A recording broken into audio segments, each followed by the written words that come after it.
ফুটবলে টাকা ঢালছে Saudi Arab. Cristiano Ronaldo, Karim Benzema, Sadio মানের মতো তারকা ফুটবলাররা দেশটির ক্লাবে খেলছেন বেশ কয়েক বছর। খেলেছেন নেইমারও। 2034 সালে দেশটিতে অনুষ্ঠিত হবে ফিফা বিশ্বকাপের মতো ইভেন্টও। তাই বলাই যায় ফুটবলের বাজারে ভালোভাবেই জায়গা করে নিয়েছে সৌদি আরব। এবার সৌদির টার্গেট ক্রিকেট। ব্যাট বলের খেলাটিতে মার্কেট ধরতে চায় তারা। আর ক্রিকেট বিশ্বে ঢুকতে ভারতের সঙ্গে আতাত না করে উপায় নেই। সেজন্যই বছর তিনেক ধরে ইন্ডিয়ান প্রিমিয়ার লিগের সঙ্গে বিভিন্নভাবে যুক্ত হচ্ছে Saudi Arabian cricket federation SACF। সৌদির রাষ্ট্র নিয়ন্ত্রিত ভেঞ্চার আরামকো নিয়ম আর ভিজিট সৌদি সরাসরি IPL-এ কিংবা IPL ফ্র্যাঞ্চাইজিগুলোকে স্পন্সর করছে। গত বছর নভেম্বরে IPL-এর মেগা অকশনও অনুষ্ঠিত হয়েছিল জেদ্দায়। হাজার হাজার কোটির লিগ থেকে বাণিজ্যিকভাবে আরও লাভবান হতে সৌদি বিনিয়োগ নিয়ে ব্যাপক আগ্রহ রয়েছে BCCI-এরও, তা বলাই বাহুল্য।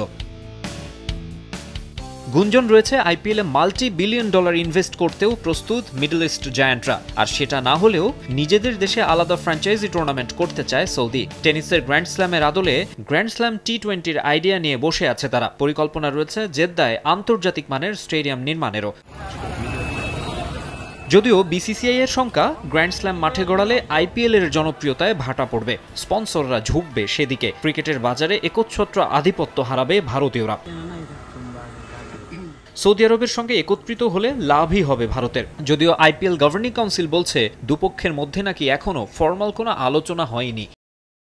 এমন খবর দেখছি যে IPL-এ বিনিয়োগের বিষয়ে BCCI-এর সঙ্গে SACF-এর কথাবার্তা চলছে। এ খবর ভিত্তিহীন। অনেক প্রবাসী ভারতীয়, পাকিস্তানি, শ্রীলঙ্কান আর বাংলাদেশি থাকে সৌদি আরবে। সেটা মাথায় নিয়েই ক্রিকেটে বিনিয়োগ করার ইচ্ছা রয়েছে তাদের। অকশন সেখানে করা হয়েছিল যাতে তারা IPL সম্পর্কে একটা ধারণা পায়। আমার মনে হয় তাদের অবকাঠামোগত উন্নয়নে আরও মনোযোগী হতে হবে। খেলাটাকে বিভিন্ন অঞ্চলে ছড়িয়ে দিতে BCCI প্রতিশ্রুতিবদ্ধ।